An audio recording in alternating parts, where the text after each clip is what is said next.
Welcome to another episode of Search News You Can Use with me, Dr. Marie Haynes. Once again, we've had another significant Google update or something. And once again, it looks like this is a big one for a lot of sites. But I actually think this is just another one of these blips or dates of significant turbulence that we've been seeing since the end of January this year. In this episode, we'll talk about what we're seeing with that update. We'll talk about some new advances that Google has made in understanding language and why those are important to us. And also, I'll share just a little bit of information about what you need to know about the upcoming page experience update. This is episode number 185 of Search News You Can Use. You can find the written version of our newsletter, which has way more stories and information than I'll share in podcast at mariehaynes.com/newsletter. Well, last weekend was a long weekend in Canada, and I successfully took the entire weekend off, other than a tiny bit of Twitter on Saturday morning. I went to Twitter on Saturday morning to tell people how I take Saturday mornings off now. It didn't really make sense. I've learned over the years that when everybody's talking about a massive update, there really isn't a lot of benefit in me dropping everything right away and analyzing it right away. So on Saturday, May 22nd, when people were talking about a massive update happening, I decided to let it sit and enjoy my weekend. And instead of taking a look at the update, I did other stuff. And I'm glad I did that because I actually think this is just another one of those tweaks to Google's algorithms that we probably won't be able to reverse engineer. And in my opinion, most likely reflects Google once again getting a little bit better at finding the information that does a good job at meeting searchers' needs. So I cut my grass this weekend. David started building more vegetable gardens all around our yard. A couple of weeks ago, Glenn Gabe tweeted an example of great content from the New York Times. And it included a photo of these concrete things that you can slide wooden slabs into, and you instantly create a space to pour soil into, and then you have a garden. Well, so we're doing that. We also had a fantastic campfire in our yard over the weekend. It was so relaxing. Normally the mosquitoes are too bad, but they were really, really good. So after the girls went to bed, David and I just sat under the stars and by the campfire and enjoyed the silence, talked for a little bit. It really was a very nice, relaxing weekend. So then on Tuesday, I had myself all prepped to analyze this massive update. And I'll tell you, after spending several hours on it, I feel it's just the same as the other updates that we've seen. Some of the weather tools are showing that May 22nd was a massive date of turbulence with Google's algorithms. I actually saw Barry Schwartz tweet on the weekend when I wasn't on Twitter that Saturday morning, that's it. I'm not doing work on the weekend, I swear. I saw Barry Schwartz tweet that the levels on the tools like SEMrush Sensor were as high as what we would expect with the early days of Penguin updates, which means that there's an insane level of turbulence right now that the tools are picking up. Yet our data, we do have clients that were affected, but it didn't really show a whole lot beyond another mini update or date of turbulence happening. We have quite a few sites with nice increases in keyword rankings. Some are across the board, but most that have increases in keyword rankings, they're very sporadic.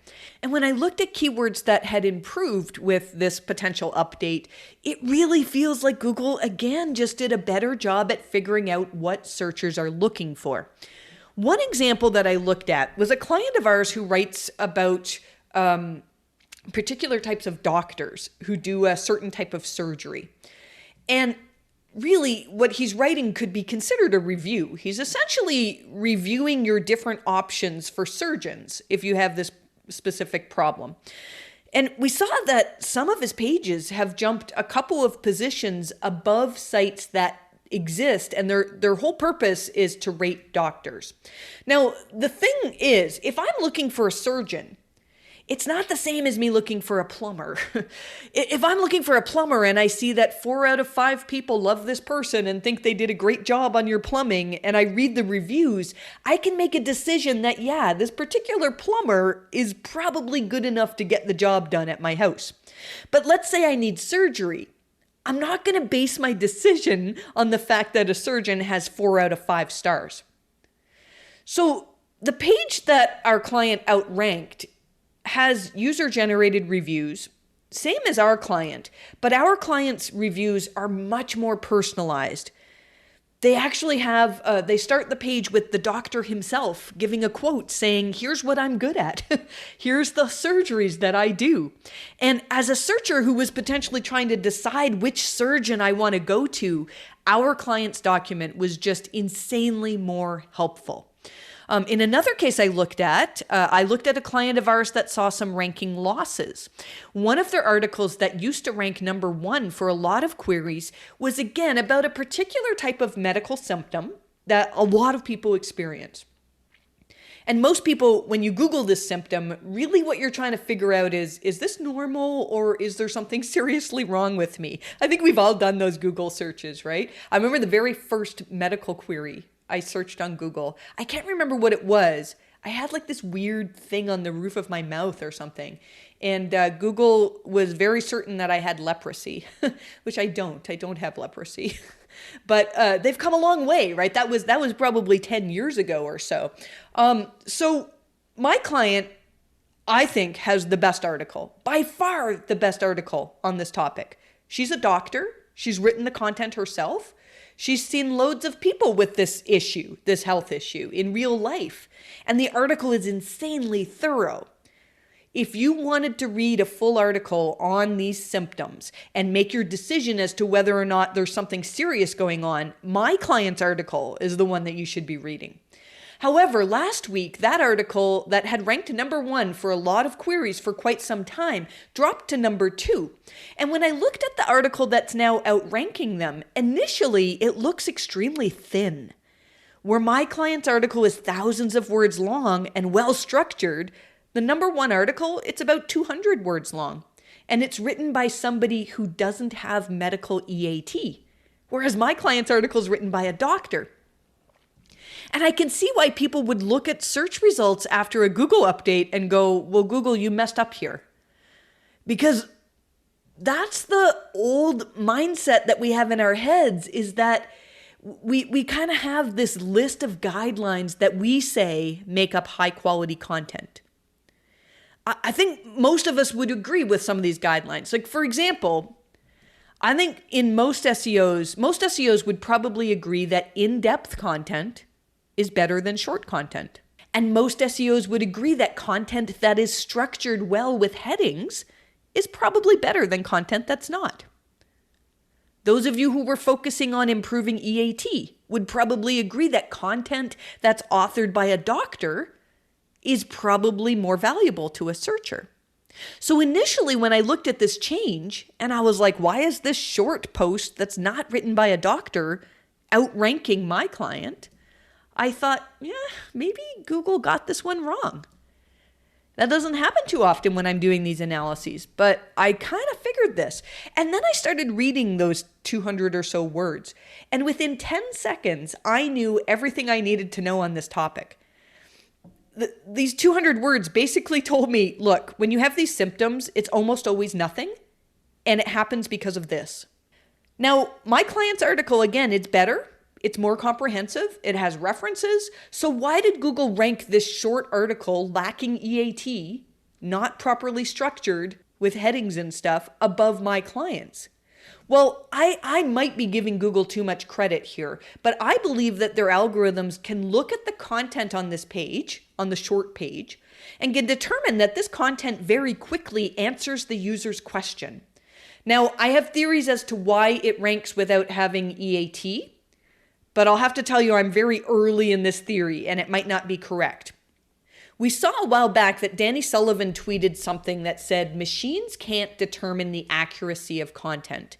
I actually think that in this case, Google's algorithms might have been able to determine not that this short piece of content was accurate, but rather that it lines up with the entity information that's in the knowledge graph, and that there was nothing here that really stood out as being inaccurate in this content. And I believe that that's possible why Google could trust it. I think Google's algorithms can see that all of the things that a searcher who did this search are looking for and would find important to answer this question are there in the content, and they're easy to find. And they probably could compare the statements made in the short content against what exists in the knowledge graph to build up trust that this knowledge is worthy of ranking. And I think the most important point that I need to get across here is that the reason why this ranking shift happened, or at least my theory on why this ranking shift happened, is because Google was trying to elevate content that not only answers the question and not only answers it accurately, but does it quickly. So what would you do if you were my client that had the several thousand word article that Google now thinks is not as good as this short article? My advice would be to create a summary at the top of the document that basically like a TLDR, too long, didn't read. And I bet you that if my client did that, they would see their rankings improve.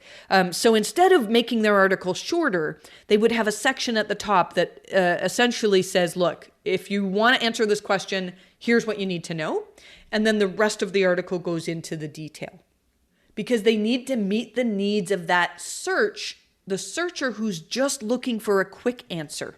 And then if they continue with the rest of their article, that article is still there. I mean, it's still a very good article. Ranking number 2 means they must be doing something right. So I do think that what a lot of people saw on May 22nd and what we really saw between May 17th and 22nd with a lot of turbulence in a lot of the sites we monitor is just another one of these dates of turbulence. And I keep saying that we don't know whether Google updated their algorithms, whether Google got better at understanding language, or whether perhaps the knowledge graph updated.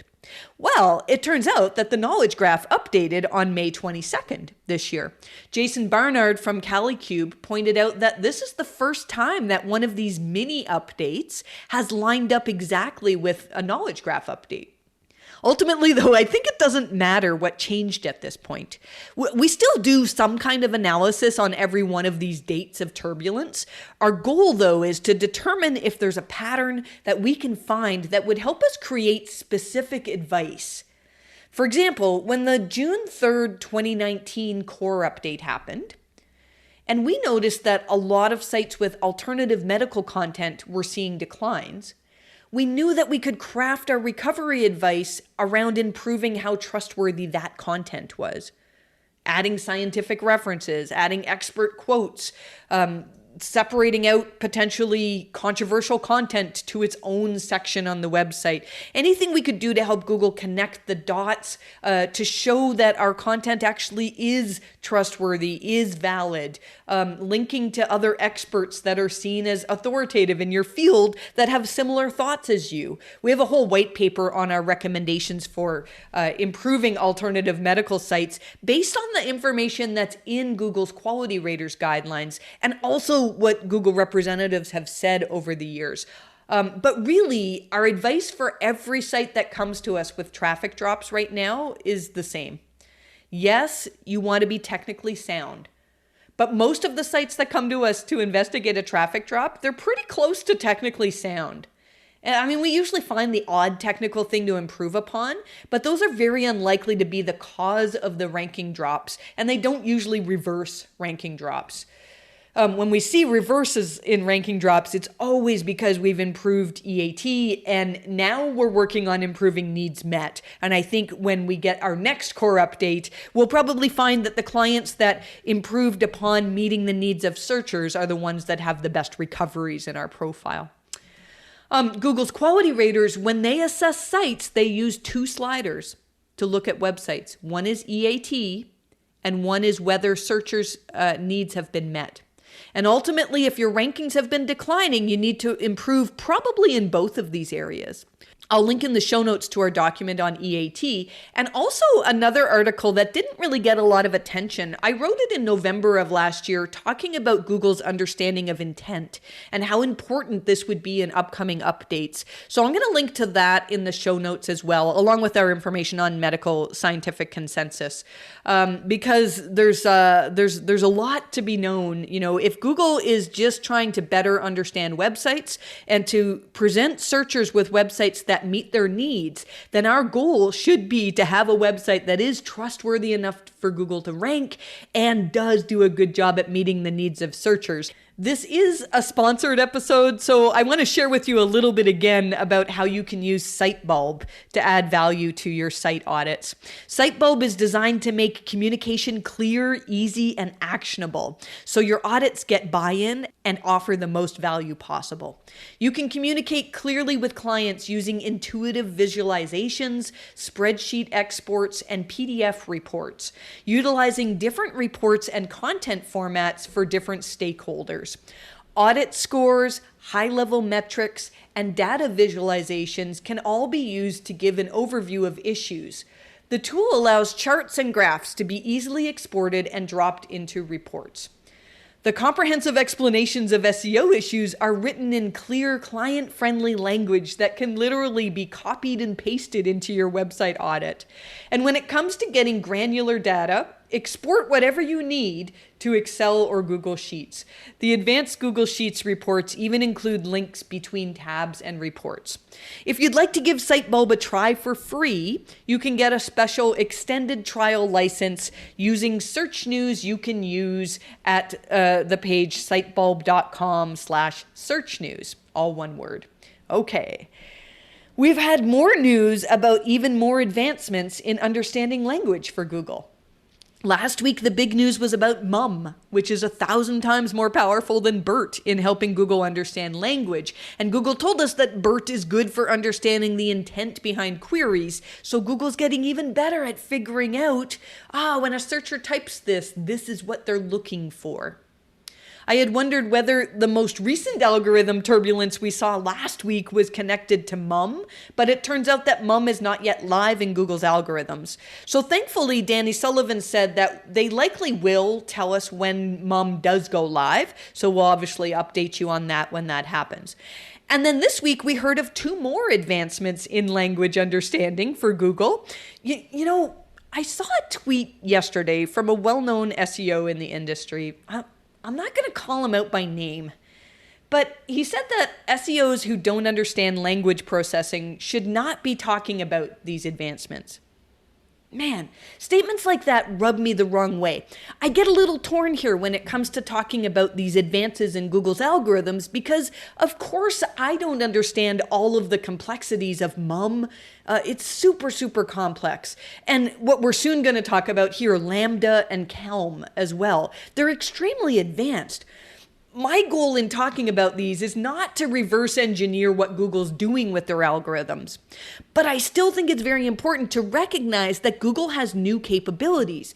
And I think it's really dangerous when we make statements that say SEOs should not talk about certain things unless they're experts in this area. In my opinion, it discourages so many people from sharing. And this industry is what it is because so many of us openly share. So if any of you saw that tweet, don't let it discourage you from sharing your thoughts and theories. I think there's a big difference between saying, oh, cool, Google's got this new thing, and let's speculate on how they might be using it, as opposed to positioning yourself as an expert on this thing. I mean, if you started a website last week selling Lambda, Kelm, MUM, SEO optimization, I think that's probably not good. But if you want to float some theories on what you think these advancements could mean for SEO, and you want to tweet about that, please do it. Don't let the words of just a couple of people stop you from sharing. Because if I had done that, years ago, when I first started talking about EAT, a lot of these same people were saying, no, that can't be a thing, and you don't understand it because Google's algorithms are way too complex. And because I shared on EAT, it helped many, many people to improve their websites. So anyways, I'll get off this soapbox now, but don't be afraid to share your thoughts and your theories, even if you're not widely seen as an expert, as long as you frame it with humility and explain that you're describing theories. I'm totally okay with that. So with that disclaimer out of the way, and if I say anything that's overtly wrong about my understanding of what Google's using for language processing, yeah, tweet at me, let me know. But I'm going to continue to read about these advancements and share my thoughts on them, even though I'm not an expert in language processing. So the first thing we'll talk about is Lambda. And I think all we need to know about Lambda is that it's an advancement in allowing machines to converse, allowing Google to basically talk back in conversations. Google calls it their breakthrough conversation technology. Their blog post says, I'll quote here, "Recently, we've invented machine learning techniques that help us better grasp the intent of search queries." From what I can read about Lambda, it sounds to me that it is technology that'll be used greatly in voice. If you have a Google Home or an Amazon Alexa or one of those smart devices, you know how frustrating it can be sometimes to converse with these machines. So I actually think that Lambda will be very interesting there when it comes to talking and voice search and voice communication with machines, but probably not as important to search as the next advancement that they announced this week, and that was Kelm, K-E-L-M. So Kelm, from what I understand, helps Google take information from knowledge graphs and converts that to text. Google's blog post on Kelm says that it will be really good for question answering, where providing factual knowledge is essential. That's a little frightening, perhaps, to those of us who run websites. I think about that example I gave earlier of a very short piece of content that started to rank well because it essentially answered the searcher's questions about a particular medical condition very, very quickly, accurately, and concisely. My theory is that Google could recognize that these were good answers because they corresponded with what's in the knowledge graph. Well, in the future, Google might not even need websites to answer this question. If Google is currently fact-checking things against the knowledge graph, and I don't know exactly if fact-checking is the right word, but I do believe they're able to compare entity information on your page against what's in the knowledge graph to determine whether your page is actually factual enough to show it to somebody, especially for YMYL queries. I think it's conceivably possible that for a lot of queries in the future, the answer will just be in the knowledge graph, and Google can populate the answer to your question without having to draw on a website at all. So for now, I think that all we need to know is that this week Google announced 3 new advancements in understanding language. Again, MUM, Kelm, and Lambda. Again, I think we've gone past the days of trying to reverse engineer what it is that Google's algorithms will find valuable and truly produce trustworthy content that helps searchers find what they're looking for as easily as possible. The other thing we should probably just touch on is Google's page experience update.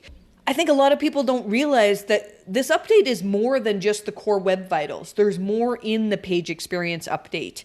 We have some stuff in newsletter about this, but core web vitals are important, but also making sure that your page is not going to allow people to download malware, that there are no privacy issues. There's a lot of other things that are important.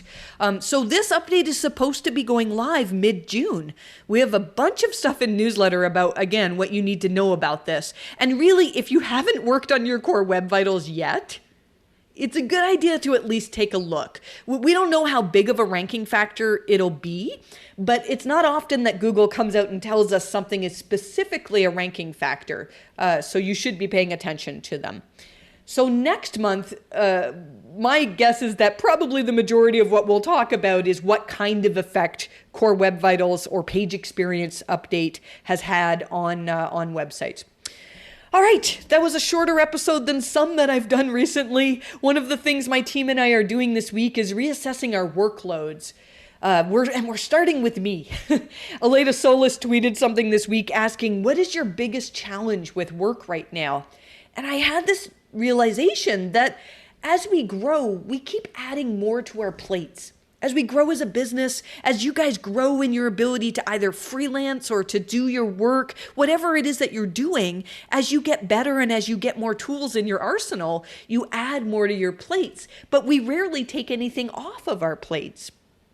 Every one of the employees at MHC is involved in site reviews in some way, and then they all do other things in the business as well. They help run newsletter. They, look for. They respond to client requests. They all of these things that they're tasks that have to be done well.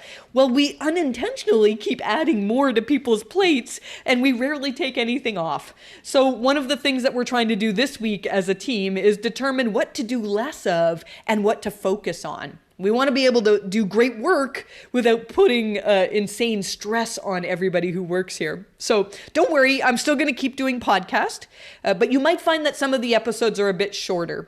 My goal is to occasionally have longer episodes like we did with my history of 8 years of using the disavow tool, which I talked about a couple of weeks ago. I still want to do Eating with Marie, where I'm going to answer your EAT questions while I eat super hot wings. And we've got so many other things that we want to be doing with this company so that we can do the best possible job at helping you, my listeners, also our clients, to create websites that perform well on Google searches. But also it's summer. I saw a pie chart that made a lot of sense this week. Before the pandemic, our days were divided into tasks like drive to work, get a coffee, do some work, chat at the office, drive home, run a few errands, make dinner, do fun stuff, go to bed. And now the pie chart is just one big circle that says work. Working from home, it's hard to separate work from life. Although to me, and it's even harder because it hardly seems like working, because figuring this stuff out is a lot of fun. I get to play around on the internet all day and I get paid for it. It's great. But I'm going to be actively working on not actively working and taking a little bit more time to spend with my family this summer rather than figuring out Google 24/7. Hopefully you'll understand. So that's all we're going to cover for this week. I'll keep you updated if May 22nd actually does turn out to be a monster update worth more investigation, like some people are saying. The rest of my week will be spent working on a presentation for a client. My team's reviewed their site and they're going to have me present our findings to their team. So it's been a while since we did a presentation like that, so I'm really looking forward to that. And if you're interested in having my team and I assess your website and give you a list of changes that we think would help you to rank better on Google, you can reach out to us at help@mariehaynes.com. I hope you have a fantastic week wherever you are in the world, and I wish you the best of luck with your rankings.